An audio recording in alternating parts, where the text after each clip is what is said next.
For over a century, the legendary tales surrounding our great British airfields have inspired generations of people, including me. That's why I'm on a personal mission to travel across the UK, visiting some of our most important airfields. I want to understand not only their contribution to our past, but also how many of them have helped shape our future. From the UK's first flight through to groundbreaking innovations like carbon fiber and the jet engine, an extraordinary amount of effort has gone into preserving our aviation heritage. Join me as I explore the story of the airfields that have helped shape Britain and the world.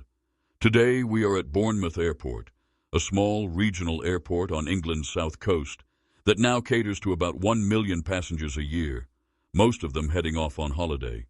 But 70 years ago, life here was very different.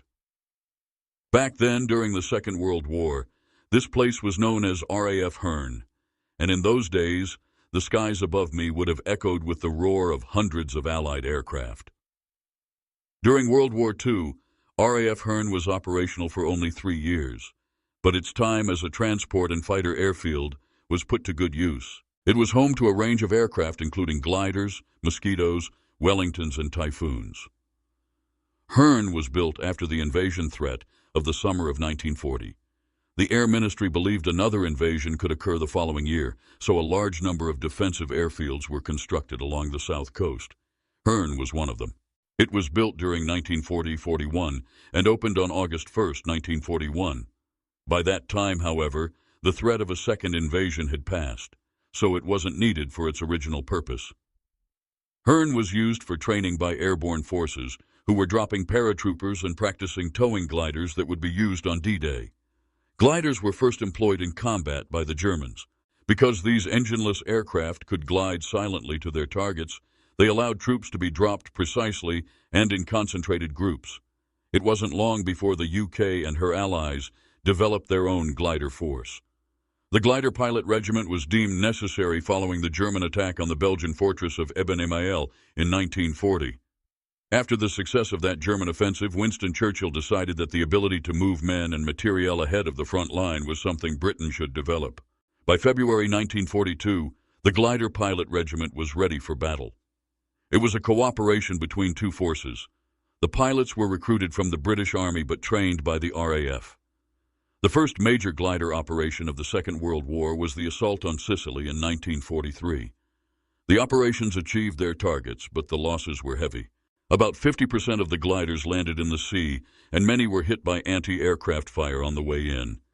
During World War II, there were 3 main Allied gliders. The Hadrian, made by the Americans, could carry 13 men and their equipment, but it was soon superseded by the British Horsa, which was larger and heavier. The biggest glider was the Hamilcar, capable of carrying heavy loads including light tanks. One problem during the Sicily landings, when Hadrian gliders were used, was that anti-tank artillery and the Jeep needed to tow. It had to be carried in separate gliders. If one glider failed to land or was lost, the load was useless. In subsequent operations, efforts were made to carry both Jeep and anti-tank gun in a single Horsa glider, ensuring a fully operational load as soon as it touched down. The Horsa was used by the glider pilot regiment in all its major operations. The prototype first flew on September 12, 1941, and it remained operational until 1945. Maneuverable in flight, it could carry up to 25 troops. Mainly constructed of plywood, it was 67 feet long with a wingspan of 88 feet and could glide at around 100 miles per hour. During the Second World War, the glider pilot regiment took part in 14 operations. These varied in size, some involving just 2 gliders, others nearly 700. Over the course of the war, they lost nearly 600 men killed in action, with many more wounded or taken prisoner. World War II gliders were often grimly referred to as flying coffins by their crews. To really understand the challenges these pilots faced, I've come here to the Buckminster Gliding Club, based at the former RAF Saltby. From this runway, aircraft and gliders once ferried lead elements of the U.S. 82nd Airborne Division to Normandy on the eve of D-Day. This place is steeped in history, and with any luck, if the weather clears, I might see it from the air. Wartime gliders were towed most of the way by military transport aircraft. Because these were one-way missions, the gliders were considered disposable and made from common inexpensive materials such as wood. Thankfully, modern gliders are built from carbon fiber and made to last. Hello, Pete. Hi, Jules. Nice to see you. Thanks for this. I think the suit looks good on you.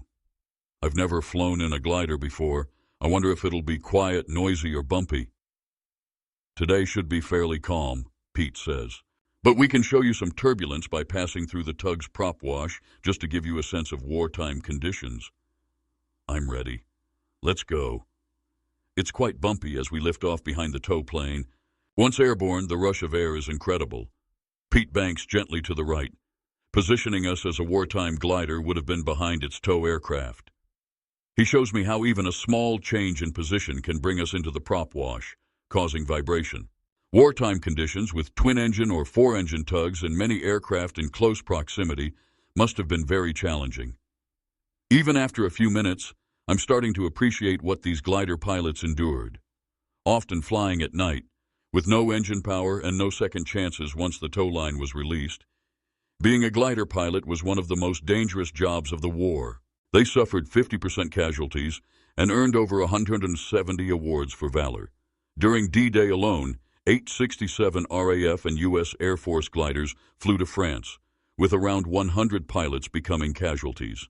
We should also spare a thought for the troops they carried, who sat facing each other in the dark, unable to see where they were going. Many would have been terrified even before facing the enemy. Now Pete will demonstrate a steep descent, similar to what wartime horses would have done after release, diving quickly to the landing zone to reduce exposure to enemy fire. Releasing the tow in 5, 4, 3, 2, 1, now, Pete says. With the tow gone, we're flying independently. He increases speed to about 80 knots, replicating wartime conditions. This old runway saw men depart for occupied Europe, many never to return. Today, I trust Pete will bring us safely down, though he simulates an overshoot, diving sharply. The air brakes control our descent until we settle gently on the ground. Thankfully, no one's shooting at us. The Second World War wasn't just about fighting on land, at sea, and in the air. It also involved mental strategy, misleading the enemy, and shaping viewpoints. One way to do this was by spreading false information. In January 1943, 296 Squadron, flying out of Hurn, was tasked with a more subversive kind of transport operation, dropping leaflets. That might not sound like a war-winning operation, but I've come to WWII in Hampshire to learn more. Propaganda was spread throughout occupied countries by the Special Operations Executive, Churchill's secret army, engaged in espionage, reconnaissance, and sabotage. Hello, Lee. Hi, Jules. WWII was SOE's finishing school, where agents learned their tradecraft. Leafleting wasn't particularly aggressive, but it aimed to break enemy morale. It began on the very first night of the war. I've seen nearly every leaflet type produced. The political warfare executive decided what went into these leaflets. They hammered home Allied successes and the certainty of eventual victory. After major Allied wins, like El Alamein or the German defeat at Stalingrad, leaflets trumpeted these achievements. They also mentioned events like the 1,000-bomber raids on Cologne.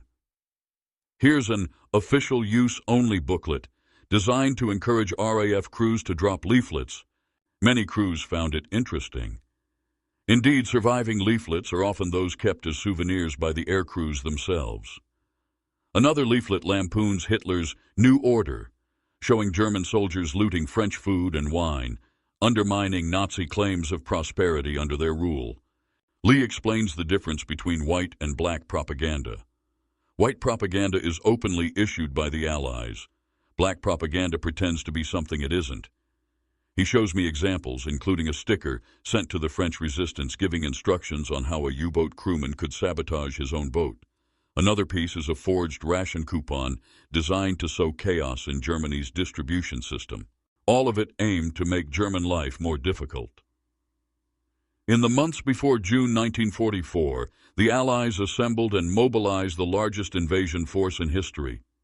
Along England's south coast, Including around Hurn, hundreds of thousands of men, vehicles, and supplies were prepared for Operation Overlord, the Allied invasion of France, involving nearly 3 million troops, 5,000 fighters, and 6,000 ships. The date it launched became known as D-Day. With the Americans in the war from December 1941, planning accelerated. Before D-Day, Allied bombers targeted transportation hubs in northern France, preventing the Germans from quickly reinforcing their lines. Air bases like Hurn geared up well before June 1944. Troops assembled in ports opposite their target beaches in Normandy. Americans landed on Utah Beach, the British on Sword Beach.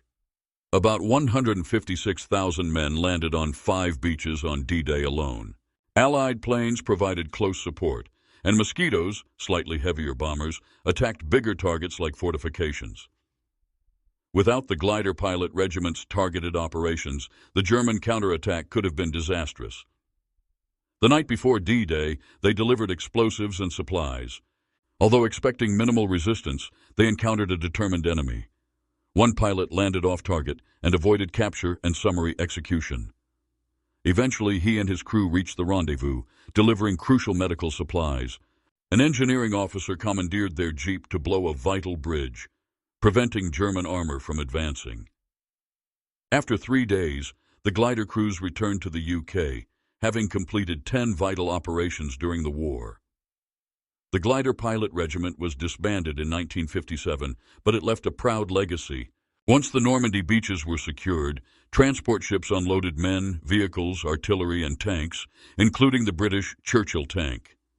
Today, I'm meeting Nigel, who has restored one of these. The Churchill tank served through D-Day, often supporting infantry. Designed not to fight enemy tanks head-on, it advanced at infantry pace, taking out obstacles and fortified positions while the troops protected it from anti-tank weapons.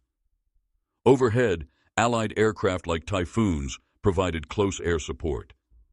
This coordination of arms, infantry, armor, and air, was crucial. Nigel invites me to sit inside the tank's cramped interior. Its crew of 5 had limited visibility and relied on each other. The bond between crew members was strong, like that among air crews.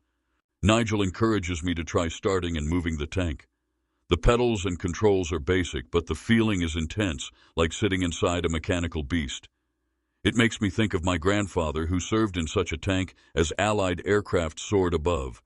By the end of D-Day, the Allies had established a foothold in Normandy at great cost, some 10,000 casualties. Securing the beaches and strategic towns would take more time. By late August 1944, Paris was liberated. Allied planes moved from Britain to France, and RAF Hurn's military role ended. In August 1944, the Air Ministry decided Hurn would be used as a civilian airfield for BOAC, Britain's national airline at the time. Unlike airports today, this wasn't a place for ordinary people to think about flying. War still loomed, and it would be a long time before the public could use airline services. Initially, Britain's only international airport was Hurn. It served routes to Iberia, North Africa, Cairo, and the Middle East using converted Lancaster bombers called Lancastrians. These flights took 67 hours to reach Sydney, stopping 3 nights en route. When London Heathrow opened in 1946, airlines moved there, leaving Hurn to find a new role. Vickers Armstrong took over its hangars to produce Varsity trainers and Viscount airliners, including parts for the legendary Concorde. After production ended in 1984, the airport reinvented itself again. Today, many original hangars host companies that maintain and service aircraft. Business aviation is common here. I meet Mike, who shows me immaculate hangars filled with aircraft from around the world. He explains that private jets have become business tools, not just toys of the wealthy. He invites me onto a Hawker jet. The engineers test landing gear by raising and lowering it using hydraulic power. It's fascinating to see how these technicians keep planes airworthy, a far cry from the wartime gliders and bombers. Before private jets, Bournemouth's first civilian flights served military VIPs and the wealthy. As air travel became cheaper, package holidays grew. One company, Bath Travel, left a lasting mark on Bournemouth Airport. Started in 1924 by Reginald Bath, expanded by his son Peter, it offered personal service. Peter wrote letters to every passenger, solved their problems, and built loyalty. Over time, competition from low-cost carriers forced Bath Travel's airline, Palmair, to close, but not before creating lasting memories. They even brought Concorde to Bournemouth once. What began as RAF Hurn during World War II, created for conflict, managed to survive, thrive, and evolve. Today, Bournemouth Airport is a holiday gateway. Most passengers have no idea they're following in the vapor trails of the typhoons that once roared across the Channel to Normandy more than 70 years ago.